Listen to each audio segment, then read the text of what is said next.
Welcome to my channel Sci-Fi Love Story. Thanks for watching. Please like and subscribe. The winds of the high plateau carried the sharp smell of ozone and burned metal, a scent that meant only one thing to Finn Calder on any world he had ever visited. War. He stood at the edge of the Thessarin Coalition's forward encampment, watching thousands of alien soldiers move with the tired precision of an army that had been fighting for far too long.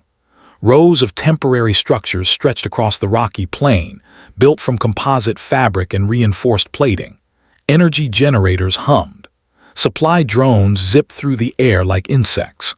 Somewhere nearby, a plasma welder screamed against damaged armor. No one looked at him. That part had not changed in the 6 days since he arrived. Finn adjusted the tactical pad strapped to his forearm and exhaled slowly. Officially, he was here as a military consultant. Unofficially, he was a human surrounded by an alien army that did not trust him, did not like him, and very clearly did not want him here. He could not blame them. The Thessarins were taller than humans by a noticeable margin, stronger by far, and bred into a culture that valued discipline and tradition above all else. Their soldiers moved with calm confidence, their pale skin marked with service insignia, their long pointed ears half hidden beneath combat helmets. And then there was Finn. Human soft outsider. A transport drone buzzed past his head, missing him by less than a hand's width. Finn flinched on instinct. The Thessarin operator did not even glance his way. That was the strange thing about this camp. People never stared. They did not glare or whisper openly. They simply behaved as if Finn did not exist. He had learned enough about alien military cultures to recognize that for what it was. Disapproval. Advisor Calder. The voice came from behind him, sharp and formal. Finn turned to see a Thessarin officer in silver and blue armor, the colors of the Queen's personal guard. Her posture was perfect. Her eyes were cool. Her expression suggested she expected obedience, not conversation. "The Queen requests your presence at the command briefing," the officer said. Requests, Finn thought, usually meant orders when royalty was involved. "Yes," he said, nodding, "of course." He fell into step behind her as they moved through the camp. The twin moons were rising now, one pale blue and the other sickly yellow, casting an unnatural green glow across the landscape. Finn had long given up trying to adjust his sleep cycle to this planet. He slept when exhaustion forced him to. The command tent dominated the center of the encampment. It was massive, reinforced, and bristling with communication arrays. Guards stood watch at every entrance. As Finn entered, he felt it again. That familiar sensation of being the smallest person in the room. The interior was warm and smelled faintly of bioluminescent fungi used for lighting. A large holographic display filled the center of the space, projecting a three-dimensional map of the surrounding star system. Blue markers showed coalition positions. Red markers showed the enemy. There was far more red than blue. Finn took a position near the back, hopping to disappear into the background. It did not work. He was the only human present, and the difference was impossible to ignore. Then the room shifted. Every soldier straightened. Queen Thessera entered without ceremony. Finn had seen her before, but never this close. She wore lighter armor than her guards, designed for movement rather than intimidation. Her platinum hair was braided tightly, both practical and ceremonial. Her presence filled the space without effort. She did not need to raise her voice. "We have a problem," she said calmly. The hologram shifted as she gestured, zooming in on a critical junction point. "The Dominion has reinforced their position here. Intelligence suggests a major offensive within days." A senior commander stepped forward. "We should strengthen the defensive line." "No," Thessera said. "One word, absolute. We have been reinforcing defensive lines for 8 months, she continued. Each time they bring more forces, they have greater numbers, they always will. The room was silent. We need a different approach. Her eyes moved across the assembled officers and stopped on Finn. Advisor Calder, she said, you have observed our operations. You have reviewed our assessments. I would like your perspective. Finn felt every gaze in the room turn toward him. This was either his chance to justify his presence or his last day alive. He swallowed. Your Majesty, he began, keeping his voice steady, I believe you are fighting the wrong war.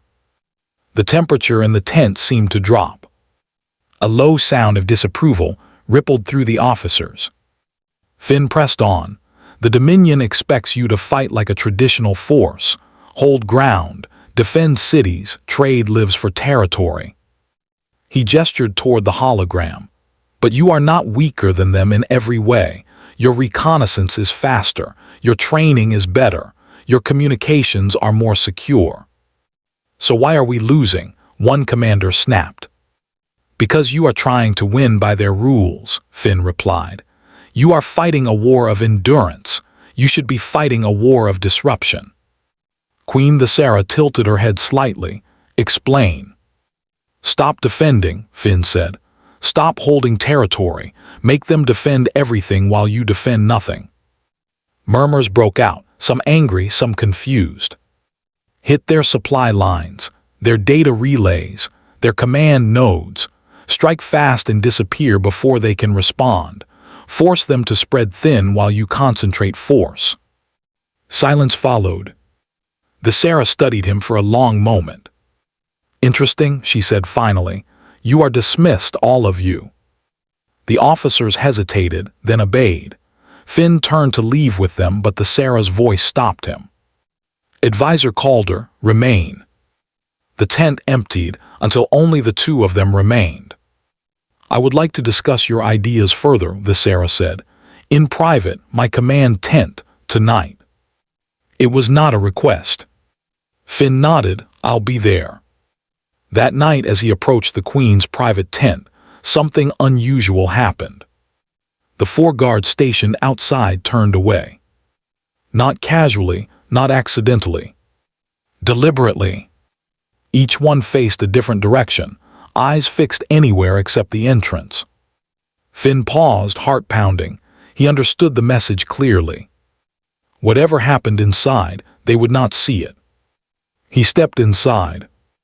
The tent was larger than expected, divided between military equipment and personal space. Tactical displays glowed softly. Weapons rested on racks. A simple table sat near the center. Queen Thesera stood over a hologram of the contested region, her armor removed, her posture relaxed but alert. You notice the guards, she said. Yes, Finn admitted. They are loyal, she replied, and they know when not to observe. She gestured him closer. Now show me how your plan works without destroying my army. Finn activated his pad. The Dominion relies on physical communication lines because we have intercepted their wireless traffic. That makes them predictable. He highlighted a minor outpost. Destroy this relay, and 4 battalions lose coordination. Thesera followed his movements closely. Then what? Then you hit their supply convoy 3 days out. Force them to choose between protecting logistics or reinforcing the front. She was silent for a long moment. That is not terrible, she said. Finn smiled, high praise. She laughed softly, surprising him.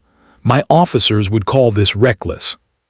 High risk, Finn agreed, but you are already losing safely.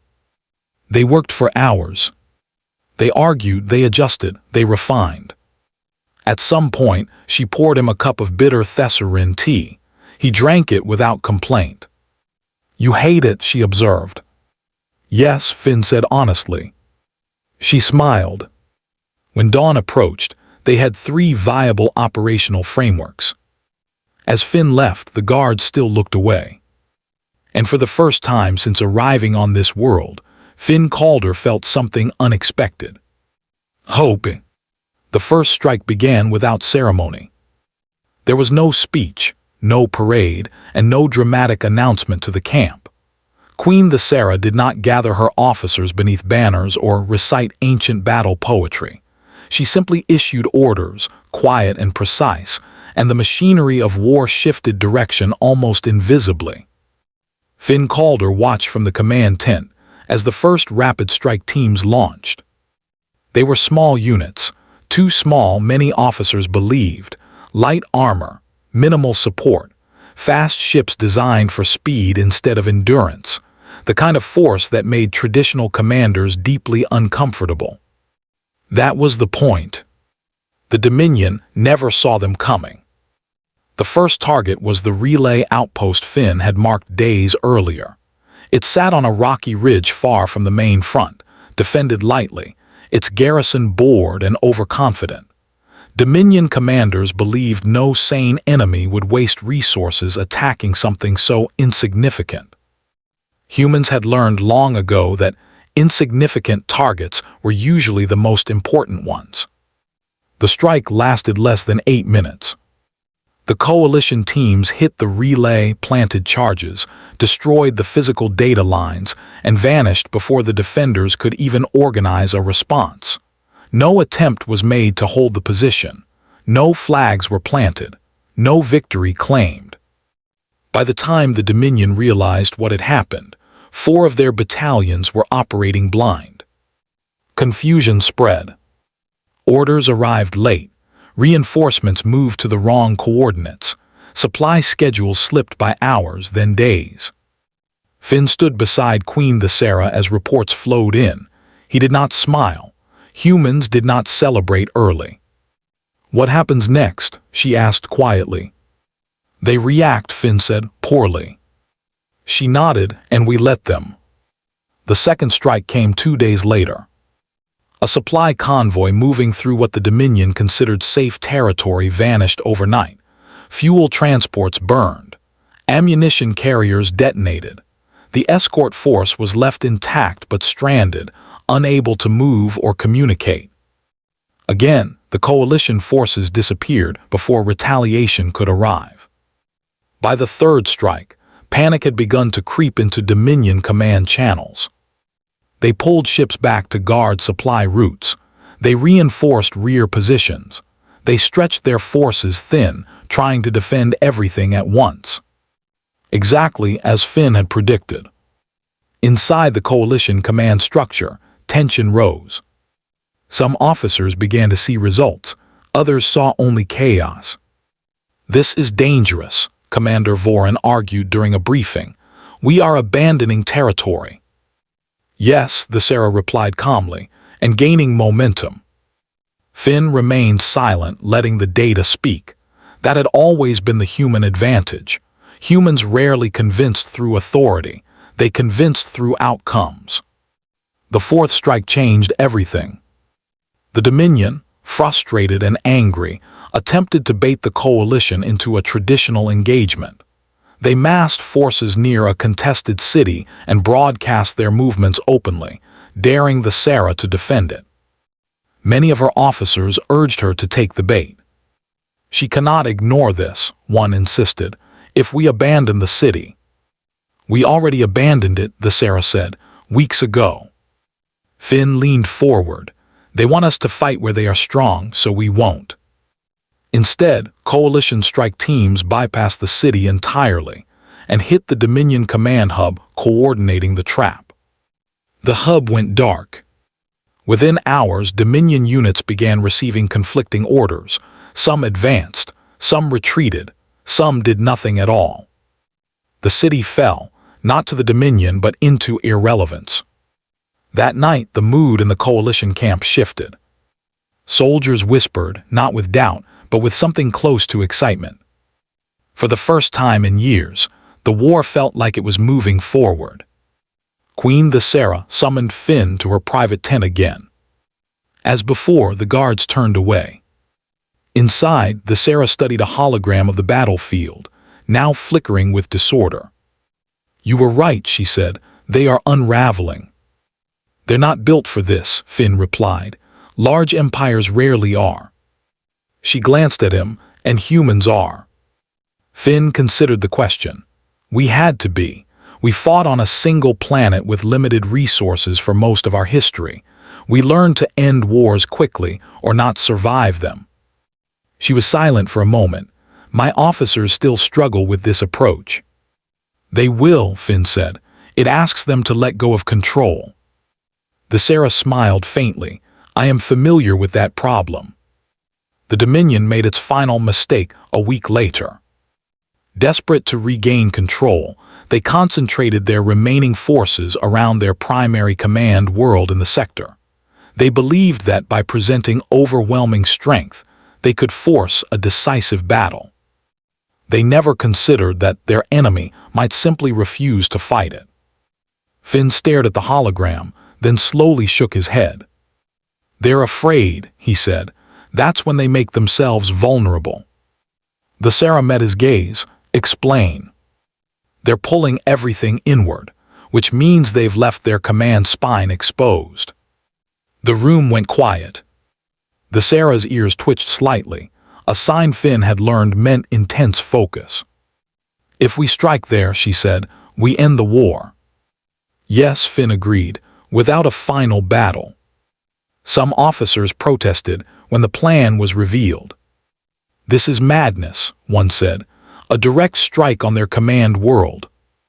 It is not a battle, the Sarah corrected, it is a disconnection. The strike force was the smallest yet. A handful of ships, precision teams, no attempt to occupy the planet, only to sever leadership, communication, and coordination. The operation took less than 1 hour. Dominion command networks collapsed, fleet movements halted, orders ceased. Within a day, surrender messages began arriving. Within a week, the war was over.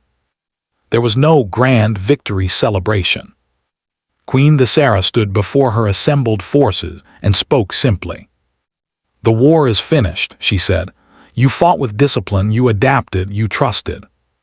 Her gaze moved briefly to Finn. The camp erupted in cheers. Later, alone in her tent, the Sarah removed her armor and sat heavily at the table. It is done, she said quietly. Finn nodded. You won. We won, she corrected. She studied him for a long moment. The coalition would like you to remain, permanently. Finn blinked. As a consultant. As something more, she said. An advisor, a bridge. He considered it. The stars beyond the canvas walls. The guards who had protected silence instead of gossip. The war that had ended not with slaughter but with understanding. I think, Finn said slowly, I could do that. Outside, the guards remained at their posts. They did not look inside. They did not need to. Weeks later, as the camp dismantled and ships prepared to leave, Finn stood beside the Sarah on the plateau. The twin moons rose once more, painting the land in strange colors. You changed how my people fight, she said. Finn shook his head. You changed how they think. She smiled at that. As he turned to leave, one of the guards caught his eye and nodded just once. Not in secrecy. In respect. The galaxy would remember this war as a strange one. A war ended without a final battle. A war ended because a queen trusted a human. And because humans, when faced with impossible odds, did what they had always done best. They thought sideways. They broke systems instead of bodies. And they ended wars before anyone realized they were already lost. End